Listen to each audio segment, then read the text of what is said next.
Hello guys, welcome to social post. నేను మీ వాసవి ఆచార్య. So చాలా మందికి మల్టీమీడియా మీద ఇంట్రెస్ట్ ఉంటుంది. సో ఇండియాలో మల్టీమీడియా అనేది చాలా క్రేజ్ ఉందన్నమాట. కానీ మంచి మంచి ఇన్స్టిట్యూషన్స్ కోసం వెతుకుతూ ఉంటారు. ఎక్కడ నేర్చుకోవాలి, ఏంటి, వాటిలో కోర్సెస్ ఎలా ఉన్నాయి, ఫీ స్ట్రక్చర్ ఎలా ఉంది, ఇంటర్న్షిప్ ఆపర్చునిటీస్ ఉంటాయా, స్కాలర్షిప్స్ ప్రొవైడ్ చేస్తారా అని చెప్పేసి ఇలాంటి క్వశ్చన్స్ అన్ని మీలో రేస్ అవుతూ ఉంటాయి. సో దాని గురించి ఈ రోజు మనతో మాట్లాడడానికి జశ్రిత శ్రీ ఉన్నారు, academic manager from Mac Academy Madhapur. So తనతో మాట్లాడి ఇవన్నీ క్వశ్చన్స్ కి ఆన్సర్స్ నేను మీకు ఇస్తాను. సో అంతవరకు మీరు ఏం చేయాలి అంటే వీడియోని ఎక్కడ కూడా స్కిప్ చేయకుండా వీడియోని లాస్ట్ వరకు చూడాలి. సో ఒకవేళ మీకు ఆ అకాడమీలో జాయిన్ అవ్వాలి అని అంటే మాత్రం ఫుల్ డీటెయిల్స్ అన్ని కూడా నేను స్క్రీన్ మీద ఇస్తాను. సో మేడం ని వెల్కమ్ చెప్పేద్దామా? Hello madam. హలో. సో ఎలా ఉన్నారు? I'm good ma'am. How are you? నేను చాలా బాగున్నాను. So welcome to social post. ఇప్పుడు చాలా మంది విఎఫ్ఎక్స్ లో, యానిమేషన్ లో, వీటిలో కెరియర్ చూస్ చేసుకుందాము అనుకుంటున్నారు. సో బెస్ట్ ఉంటుందా ఫ్యూచర్ అనేది? సో బేసికలీ వచ్చేసి మనకి ఈ ఫీల్డ్ ఇక్కడ ఇన్ సౌత్ చెప్పాలంటే చాలా తక్కువ మందికి ఇంట్రెస్ట్ ఉంటుంది. అండ్ ఫ్రమ్ స్టార్టింగ్ వాళ్ళకి అంటే ఎవరికైనా కానీ చిన్నప్పుడు డ్రాయింగ్స్ అనేటివి అలవాటు ఉంటాయి. అండ్ చాలా మంది కొంతమందికి విజువల్లీ వాళ్ళ క్రియేటివిటీ ఉంటుంది. సో క్లౌడ్స్ ని చూసి ఏదైనా ఇమేజెస్ లైక్ ఇమాజిన్ చేసుకోవడం కానీ, సో అలా డిఫరెంట్ గా కొంతమందికి ఉంటుంది. సో అందరిలో అది ఉంటుంది కానీ కొంతమంది మాత్రమే వాటిల్లో కంప్లీట్ గా కెరియర్ ఆప్షన్ అనేది చూస్ చేసుకుంటారు. సో ఇక్కడ సౌత్ లో మనకి అది తక్కువ ఉన్నాయి ఆపర్చునిటీ, లైక్ కాంపిటీషన్ అనేది అయితే అసలు లేదు. కానీ ఆపర్చునిటీస్ వేరే బయట చూసుకుంటే in out side career opportunities అవి చాలా ఎక్కువ ఉన్నాయి. ఓకే. అండ్ వెస్ట్ సైడ్ కానీ, ఈస్ట్ సైడ్ కానీ, నార్త్ సైడ్ కానీ దీంట్లో ఎక్కువ కాంపిటీషన్ ఉంటుంది. ఆపర్చునిటీస్ వాళ్ళకి చాలా తక్కువ ఉంటాయి. సో మన వాళ్ళు ఏంటంటే ఇక్కడ యూజ్ చేసుకోవట్లేదు ఆ ఆపర్చునిటీస్ ఏవైతే ఉన్నాయో. సో అందుకు we started this creativity side multimedia institute అని చెప్పేసి, అండ్ అందుకే ఆ ప్లాన్ తో మేము ఇక్కడ స్టార్ట్ చేసాం. ఓకే. సో ఎన్ని ఇయర్స్ స్టార్ట్ చేయబట్టి అసలు మీ జర్నీ ఎలా స్టార్ట్? సో ఇది బేసిక్ గా మ్యాక్ ఇన్స్టిట్యూట్ అనేది మనకి ఆల్మోస్ట్ 25 years నుంచి ఇండస్ట్రీలో ఉంది. ఓకే. అండ్ వీళ్ళు బేసిక్ గా మనకి యాప్టెక్ ఒక కంపెనీ ఉంది, లైక్ మీకు ఐడియా ఉంటుంది మోస్ట్ ఆఫ్ ద పీపుల్ కి. So it's a computer training institute లాగా ఉండే. అది మనకి నెక్స్ట్ పేరెంట్ కంపెనీ, అండ్ దాని కింద మనకి మ్యాక్ అనే ఇన్స్టిట్యూట్ ఉందన్నమాట. సో మ్యాక్ వాళ్ళు మనకి ఫ్రాంచైజీ అదంతా ప్రొవైడ్ చేశారు. So in Hyderabad we have around 4 institute active institutes, and 4 అనేటివి ఇంకా లైక్ ఇన్ ప్రాసెస్ లో ఉంది. Okay. If in case IT కాకుండా, ఐటీ ఆర్ నాన్ ఐటీ ఇది కాకుండా ఇఫ్ ఇన్ కేస్ స్టూడెంట్ ఈ క్రియేటివ్ ఫీల్డ్ ని సెలెక్ట్ చేసుకుంటే వాళ్ళ ఫ్యూచర్ అనేది ఎలా ఉంటుంది, ఆపర్చునిటీస్ ఉన్నాయా? Yes. So like IT field లో బేసిక్ గా మనకి ఆపర్చునిటీస్ ఇప్పుడు తగ్గిపోయాయి because of most of the people BTech చూస్ చేసుకొని అండ్ అలా చేయడం వల్ల వాళ్ళకి ఆపర్చునిటీస్ అనేటివి తక్కువ అయిపోయాయి. అండ్ ఇది లైక్ రెండు same, creativity, IT. Like IT is mostly మనకి టెక్నికల్ సైడ్ ఉంటుంది, creativity is like designing side.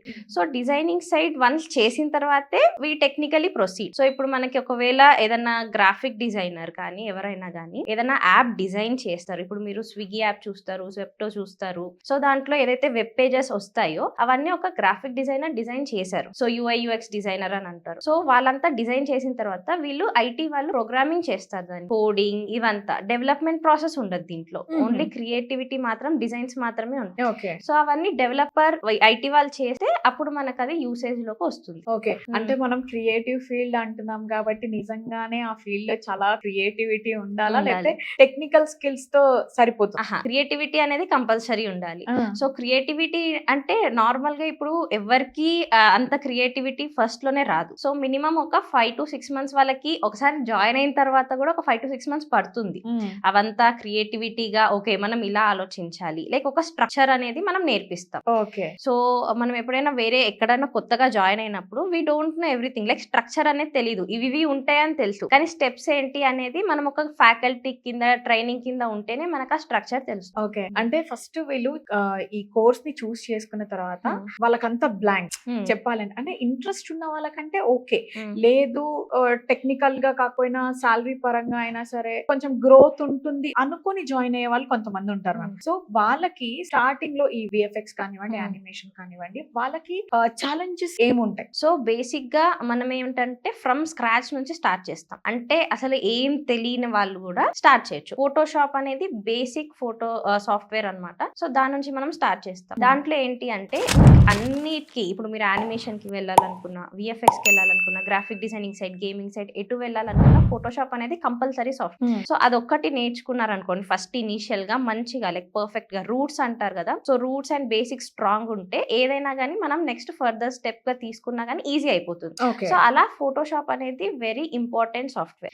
So అది ఫస్ట్ వాళ్ళు నేర్చుకున్నారు అనుకోండి, దాని తర్వాత వాళ్ళు ఏది నేర్చుకోవాలనుకున్నా it will be easy for them. Okay. Photoshop is challenging software. ఎవరు ఒకవేళ కొత్త వాళ్ళు అయితే, ఒకవేళ ఆల్రెడీ వచ్చిన కొంతమంది ఉంటారు ఆల్రెడీ యూట్యూబ్స్ లో అండ్ వేరే వాటిల్లో నేర్చుకుంటారు, కానీ అది ప్రొఫెషనల్ గా ఉండదు. ఉండదు. ఓకే. సో టోటల్ ఎన్ని సబ్జెక్ట్స్ ఉన్నాయి మేడం ఇందులో? ఓన్లీ ఫోటోషాప్ లో మీకు అరౌండ్ మేము ప్రొవైడ్ చేసేది 33 టాపిక్స్ ఉంటాయి. ఓకే. సో దాంట్లో లైక్ లోగో డిజైనింగ్ వస్తుంది, అండ్ దాని తర్వాత డిజిటల్ మ్యాట్ పెయింటింగ్ అని ఉంటుంది, బేసిక్స్ ఆఫ్ డ్రాయింగ్స్ అవన్నిటితో స్టార్ట్ చేస్తాం. సో బేసిక్స్ ఆఫ్ డ్రాయింగ్ నుంచి మళ్ళీ దాని తర్వాత ఎలా స్టెప్ బై స్టెప్ ప్రాసెస్ అనేది ఉంటుంది. సో ఈ యానిమేషన్ లో ఈ మోడలింగ్, టెక్స్చరింగ్ సంథింగ్ ఇలాంటివి కూడా ఉన్నాయి కదా, సో వాటి గురించి ఒకసారి చెప్పండి. సో యానిమేషన్ అనేది బేసిక్ గా మనకి 2 కేటగిరీస్ ఉంటుంది. మ్మ్. సో దాంట్లో క్యారెక్టర్ డిజైనింగ్ ఉంటుంది, ప్రోడక్ట్ డిజైనింగ్ ఉంటుంది. క్యారెక్టర్ డిజైనింగ్ అంటే ఇప్పుడు మీరు జనరల్లీ ఇప్పుడు మహావతార్ మూవీ చూసుంటారు, రైట్? సో అక్కడ నరసింహస్వామిది ఒక క్యారెక్టర్, అండ్ ఆ పిల్లర్ ఏదైతే ఉందో అది మనకు ఒక product. Okay. So non living thing, living thing. Okay. Okay.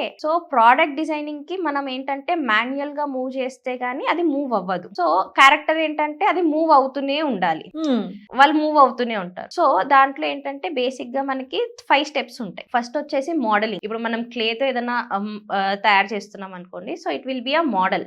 And దాని తర్వాత టెక్స్చరింగ్ అంటే అది ఏ మెటీరియల్ ఉండాలి. ఇప్పుడు ఒక్కొక్కరికి ఒక్కొక్క స్కిన్ బ్యారియర్ ఉంటుంది.